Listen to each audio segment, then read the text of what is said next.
Meus primatinhas, cá entre nós. Entre todos os tipos de fossilização que existem, o âmbar é um dos mais belos e, sem dúvida, um dos mais cruéis que existem. Ele é formado quando a resina de uma árvore antiga, sob pressão e temperatura, endurecem ao longo de milhares de anos. E nesse processo, se pequenos seres vivos tiverem o azar de ficarem presos nessa gosma grudenta, eles acabam sendo fossilizados com uma precisão absurda. Sério, os detalhes são tão finos que é praticamente como se a natureza tivesse tirado uma fotografia tridimensional do seu passado. E por mais que a gente não consiga extrair o DNA como nos filmes de Jurassic Park, e sim, esse filme é muito mentiroso e esse velho é maluco, essas amostras em âmbar revelam ecossistemas e comportamentos que jamais poderíamos imaginar. De asas de bebês de dinossauros, a caranguejos pré-históricos e cabeças de répteis, hoje eu, o macaco despido, vou te mostrar alguns dos mais belos exemplares já descobertos em âmbar. Quando a gente fala de âmbar, normalmente a primeira imagem que vem na cabeça das pessoas é aquela visão clássica de uma pedrinha dourada translúcida com um inseto preso dentro dela.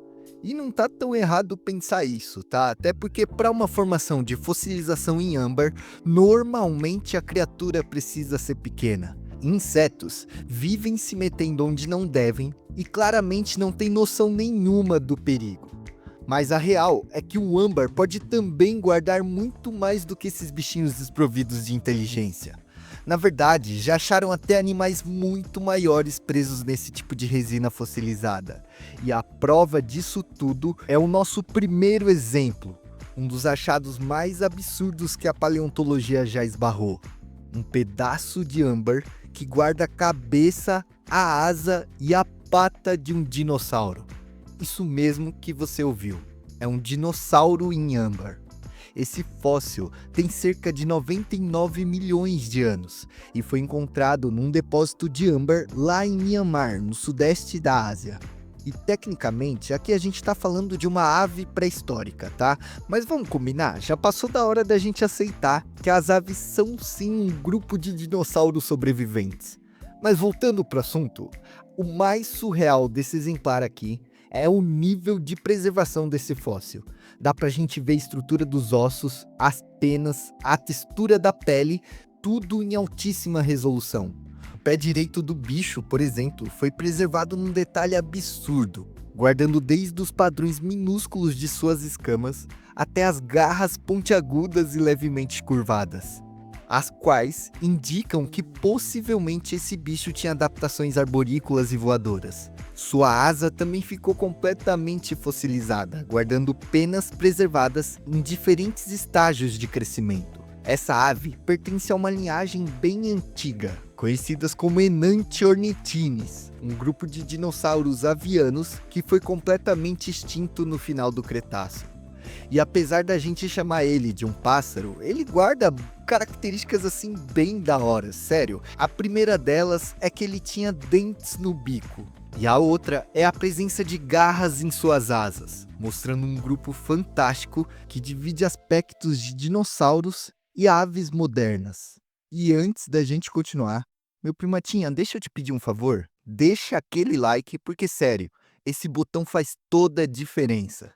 E se você acha que acabou, cara, não para por aí. O âmbar nos revela muitas coisas. Os paleontólogos descobriram que esse bichinho, na verdade, não se tratava de um adulto, mas sim de um filhote recém-nascido. Um bebezinho preso no âmbar sem nem sequer ter aproveitado a sua vida. Provavelmente, ele tinha só alguns dias de vida quando ficou preso na resina. E mesmo tão jovem, ele já tinha penas bem desenvolvidas, o que indica que ele podia voar desde cedo, uma adaptação que provavelmente o ajudava a se virar sozinho desde cedo. As cores das suas penas também foram incrivelmente bem preservadas. Dá pra gente ver tons que variam do marrom escuro até o mais claro, passando por cinza até o branco, um padrão típico de animais jovens que querem se camuflar em ambientes fechados. Agora, se você acha que apenas animais terrestres ou que vivem em florestas podem ser preservados no âmbar, Cara, se liga nesse achado aqui. Uma das descobertas mais recentes nesse tipo de fossilização foi a de um pequeno caranguejo fossilizado em âmbar, há cerca de 99 milhões de anos atrás, também em Mianmar. Eu sei o que você deve estar pensando. Como Drosorbas, um caranguejo acabou preso na resina de uma árvore. Pois bem, cara, apesar dessa morte trágica, esse espécime trouxe à tona informações valiosíssimas sobre a ecologia dos crustáceos daquela época. Para começar, ele é simplesmente o caranguejo mais antigo com aparência moderna já encontrada. E também é o fóssil de caranguejo mais bem preservado conhecido até hoje, com detalhes finíssimos de sua anatomia. A espécie foi batizada como Cretapsara atanata, um nome poético que significa o espírito imortal da água e das nuvens do Cretáceo. E cara, esse nome faz jus ao bicho, tá? O exemplar apresenta todas as características típicas de um caranguejo moderno, incluindo os olhos compostos, micropelos, garras e até mesmo as brânquias. E foi justamente esse nível de preservação que o deu o nome de imortal. Mas partindo logo para o que interessa, como será que esse indivíduo acabou sendo engolido pela resina? Quase que certamente, esse bichinho vivia circulando por regiões alagadas ou costeiras, onde as árvores resinavam naturalmente para se proteger do sol ou até mesmo de insetos predadores. Inicialmente, os cientistas pensaram que ele pudesse ter vindo das áreas marinhas, mas a ausência de outros fósseis marinhos no mesmo depósito de âmbar indica o contrário. O Cretapsara provavelmente vivia em água doce, talvez em mangues ou até mesmo próximo a uma cachoeira. A estrutura de suas brancas também reforçam que ele não era terrestre, e sim um animal claramente adaptado à vida aquática. Uma das hipóteses mais aceitas hoje em dia é que ele estivesse fugindo de um predador aquático, se abrigando atrás de um tronco próximo das margens e, num azar do caralho, ele acabou sendo gotejado por uma resina. A morfologia do Cretapsara também prova que os caranguejos são uma linhagem extremamente antiga, que sobreviveu a eventos catastróficos e mantiveram muitas de suas características basais até hoje. E ainda em Mianmar, e pelo visto esse lugar foi cabuloso, tá? Encontramos um estranho e bizarro pênis fossilizado. Sim, isso mesmo que você ouviu. Em 2016, paleontólogos anunciaram a descoberta de um âmbar contendo um opilião pré-histórico. E para você que não sabe, opilião é aquele aracnídeo de perninha magrela. Esse fóssil tinha um órgão reprodutor completamente estendido e visível. O pequeno animal pertence à espécie do Halitherces grimaldi e foi datado de aproximadamente 100 milhões de anos de idade. E o detalhe do seu membro, meu amigo, é no mínimo encantador, tá? Ele era fino, longo, levemente curvado e terminando em uma glândula em um lindo formato de coração, desenhando um mastro completamente único dentro dos seres vivos. E por mais inusitado e bizarro que pareça isso, esse pênis revelou mais do que a gente imaginava. A primeira descoberta foi a que o animal pertencia a uma família totalmente nova de opiliões, já que nenhuma outra espécie conhecida possui tal estrutura reprodutiva. O formato e a anatomia do órgão foram decisivos para classificar o bicho num grupo à parte dentro da árvore evolutiva desses aracnídeos. Além disso, esse achado também apresenta o registro fóssil mais antigo de um opilião encontrado, o que ajuda a empurrar ainda mais para trás a linha do tempo evolutivo desse grupo. Então pode até parecer que eu tô caçoando aqui, tá? Mas esse pequeno e excêntrico fóssil genital virou peça-chave para entender melhor a biodiversidade do período do Cretáceo. E assim como os dinossauros, os opiliões também estavam extremamente ativos nessa época. Mas diz aí, você gostaria de ter a sua ferramenta fossilizada no mel de uma árvore? E como você já deve ter percebido, o âmbar se destaca não só por preservar os seres de forma magnífica, mas também por transformá-los em verdadeiras joias raras. Entre as relíquias fósseis mais bonitas nesse tipo de material está a de um pequeno lagarto parcialmente fossilizado que nos revela ainda mais as condições ambientais que os animais enfrentavam naquela época. Esse fóssil, descoberto na Rússia, tem cerca de 54 milhões de anos de idade, e apesar de seu corpo não estar completo, A cabeça e as patas foram preservadas de forma riquíssima. Com apenas 15 milímetros de comprimento, o animal mantém escamas intactas, digitais visíveis e até a anatomia dos dedos em destaque. Esses dedos assimétricos são especialmente interessantes, até porque eles lembram muito a de uma lagartixa moderna, aquelas que escalam a parede com muita facilidade. Isso indica que esse lagarto também era muito adaptado a se mover em superfícies verticais, que na época eram troncos e galhos, o que sugere ainda mais o seu estilo arborícola. E foi justamente nesse tipo de ambiente que ele teve o azar de ter sido parcialmente coberto por uma poça de resina. Além do animal em si, esse fóssil também dá pistas valiosas sobre o clima da época. No início do Eoceno, cerca de 40 a 54 milhões de anos atrás, a Terra era consideravelmente mais quente. As calotas polares quase não existiam e o calor chegava até regiões que hoje são extremamente frias. Esse ambiente favorecia o domínio de insetos e animais ectotérmicos, como os próprios lagartos. E o fato dele ter sido encontrado no noroeste da Rússia, uma região que hoje passa boa parte do ano congelada, mostram que no passado essas mesmas terras eram florestas quentes, úmidas e cheias de vidas reptilianas. E é difícil de imaginar um cenário tão diferente estando nesse lugar hoje em dia, mas o âmbar, mais uma vez, entrega a volatilidade da natureza. Nosso próximo fóssil é uma descoberta simplesmente espetacular, uma cauda de dinossauro.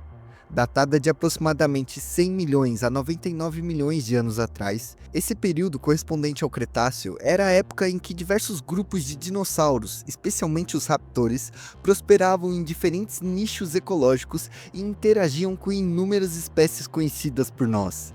Inclusive, dentro desse mesmo fragmento de âmbar, também foram encontradas inúmeras formigas, fossilizadas no exato momento em que a resina escorreu e prendeu o nosso Maniraptorzinho. E olhando para a cauda, cara, ela é magnífica. Ela está completamente coberta por pena, o que reforça ainda mais a ideia de que vários dinossauros possuíam penas sobre a pele muito antes das aves a utilizarem para voar. E sabe como a gente sabe que essa cauda aqui é de um dinossauro e não de uma ave? Cara, a resposta está na quantidade e no encaixe das vértebras. Aves possuem menos vértebras caudais, fundidas na estrutura chamada de pigóstilo. Nesse caso, o número elevado de vértebras articuladas indica que estamos diante de um dinossauro não aviano, muito provavelmente membro do grupo dos Maniraptores. Os Maniraptores incluem dinossauros como os Velociraptors e até mesmo as próprias aves, e são especialmente importantes por representarem a transição evolutiva entre os dinossauros e as aves. Outro detalhe fascinante é que, apesar da presença de penas, a anatomia dessa estrutura mostra que elas não eram adaptadas para o voo.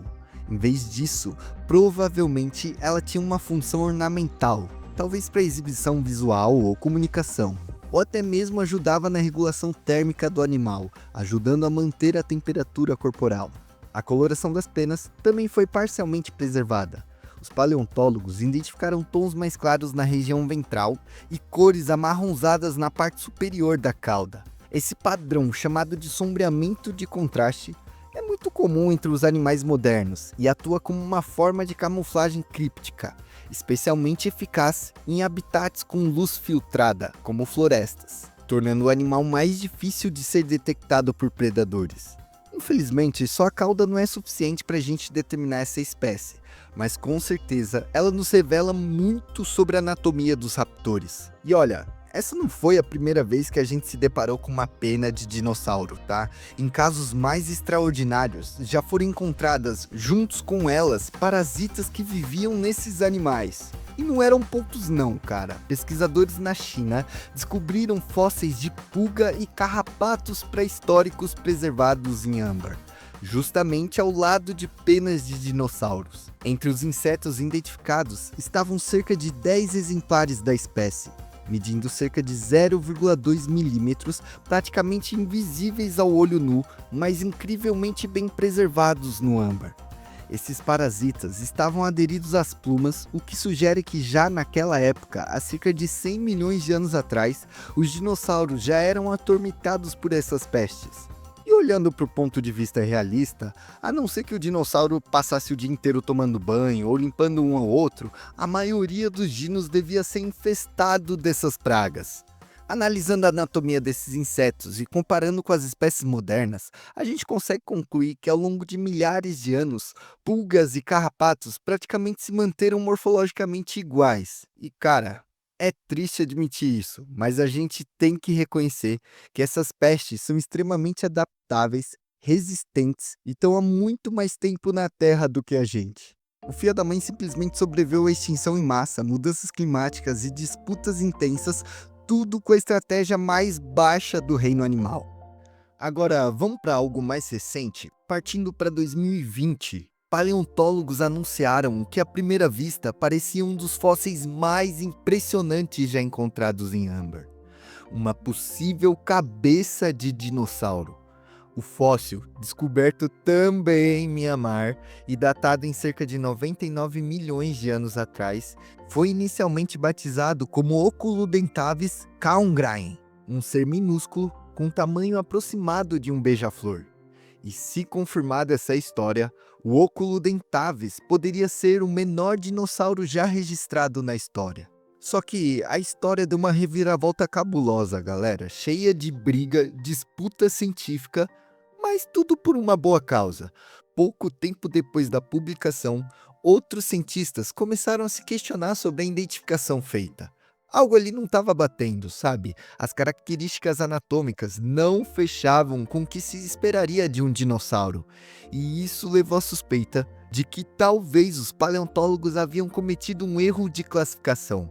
Algo que não é nenhum crime, mas para a comunidade científica, cara, isso é passível de morte, tá? Foi então que em 2021, outro grupo de cientistas encontrou um segundo fóssil ainda mais completo, também preservado no âmbar e proveniente da mesma região. E com essa nova amostra, o que veio à verdade é que na real o Oculudentavis não era um dinossauro, mas sim um lagarto. O mais curioso é que o engano também não foi algo absurdo, tá? O Oculudentavis realmente tinha características bizarras, como um focinho fino e alongado, um crânio delicado e uma órbita ocular gigantesca, que dão muito um ar de passariforme para ele. Esse caso virou um marco na paleontologia moderna, não só pelo engano inicial, mas também porque mostrou como os fósseis em âmbar podem ser tão reveladores quanto enganosos, exigindo extremo cuidado em suas identificações. Mas sério, no fim das contas, mesmo não sendo um dinossauro, o Oculudentavis levantou inúmeras discussões polêmicas no mundo da paleontologia, incluindo esse lugar que eu falei o vídeo inteiro, mas eu vou deixar para falar ela já já. Ainda em Mianmar, esse lugarzinho aí, em 2019, foi publicado um estudo que, se não tivesse sido documentado, ela facilmente poderia ser pega como uma história de pescador. A gente está falando de um âmbar contendo um amonite fossilizado datado de cerca de 99 milhões de anos de idade. As amonites eram moluscos marinhos que habitavam os oceanos durante a era dos dinossauros. Elas são parentes extintas de animais como os polvos, lulas e náutilos. E assim como esse último, os náutilos, possuem uma concha em espiral característica do grupo. Essas criaturas desapareceram completamente com os dinossauros não avianos no final do período do Cretáceo, durante a grande extinção em massa causada pelo famoso meteoro. E se a gente já viu um caranguejo e foi um tanto quanto bizarro, cara, a pergunta que não quer calar é: como um amonite foi parar dentro de um âmbar? E olha, a amonite não estava sozinha. Junto com ela, os cientistas identificaram isópodes, insetos terrestres, ácaros e até conchas marinhas, tudo preso na mesma amostra, o que indica que essa árvore aqui era especializada em predar tanto criatura marinha quanto terrestre. Mas brincadeira à parte, o achado desse amonite aqui revelou muito sobre as condições de Mianmar. A hipótese mais aceita pelos paleontólogos é que a área em questão, durante o Cretáceo, era na verdade uma floresta costeira, possivelmente cortada por um riacho de água doce que desaguava no mar. Esse ecossistema de transição teria permitido o contato direto entre árvores produtoras de resina e organismos aquáticos. E aqui a gente entra em outras duas questões. Como esses animais acabaram presos nessa resina? A primeira sugere que alguma onda forte ou ressaca marinha braba teria arrastado criaturas como amonite, isópode e crustáceos para o interior da floresta, onde por pura coincidência uma árvore teria resinado neles. A segunda teoria, talvez até mais provável e comum nos dias de hoje, é uma mais simples. Talvez essa árvore crescia próximo à linha da maré e, pelo acaso, ela tombou na faixa de areia, liberando sua resina diretamente sobre esses animais marinhos e terrestres. O fato é que, independente da explicação, o achado desse fóssil que mistura dois mundos é algo, muito raro de se acontecer. E isso nos mostra como o estudo da preservação em âmbar é extremamente necessário para a gente remontar o passado. E por último, mas definitivamente não menos importante, eu trouxe um fóssil em âmbar que, para mim, carrega uma memória afetiva absurda. Apesar de não ser um dinossauro ou um lagarto, o fóssil aqui é de uma aranha atacando uma vespa. E o fato dele ser meu favorito é simplesmente por um motivo bem pessoal.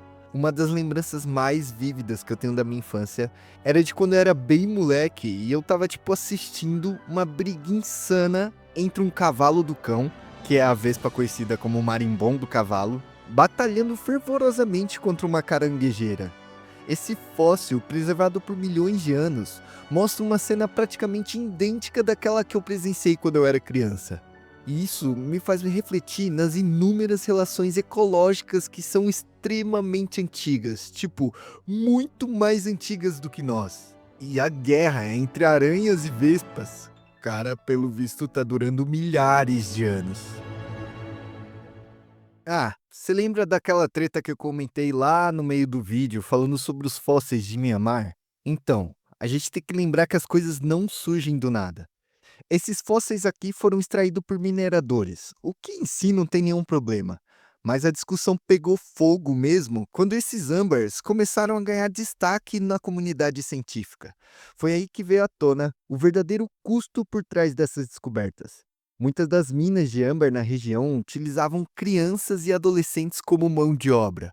E isso, infelizmente, é bem comum em lugares de mineração. E eu nem preciso citar as condições extremamente precárias que elas enfrentam. Além disso, vários paleontólogos passaram a questionar se o incentivo à extração de âmbar para fins científicos não estaria, na verdade, alimentando ainda mais a exploração humana e a degradação ambiental desnecessária. Só que, por outro lado, tem pesquisadores que argumentam o contrário. A extração controlada de âmbar é essencial justamente porque esses fósseis oferecem níveis de preservação que nenhum outro tipo de rocha consegue fornecer. Segundo esses, mesmo se as pesquisas parassem, a extração de âmbar não deixaria de existir, já que ela também é muito valorizada pela indústria das joias. E aí deu que no final das contas as pesquisas com os fósseis de âmbar lá de Mianmar, elas foram paralisadas, pelo menos até onde eu sei, né? E na minha opinião, sério mesmo, só com a intervenção estatal e a regulamentarização dessa extração seria possível resolver todos os conflitos de forma justa. Mas a minha opinião não importa, né? Eu quero saber a sua, cara. O que você acha sobre a extração de âmbar? Você acha que ela deveria continuar mesmo com esses riscos envolvidos? Ou você acha que o impacto não vale o sacrifício? Comenta aí embaixo, porque esse debate é incrivelmente controverso. E além disso, o seu comentário e sua curtida, você não faz ideia como afeta na distribuição desse vídeo. E se você ficou até o final dessa conversa, muito obrigado mesmo por dividir o seu tempo comigo. Se você não for inscrito, se inscreve. Até o próximo encontro e tchau!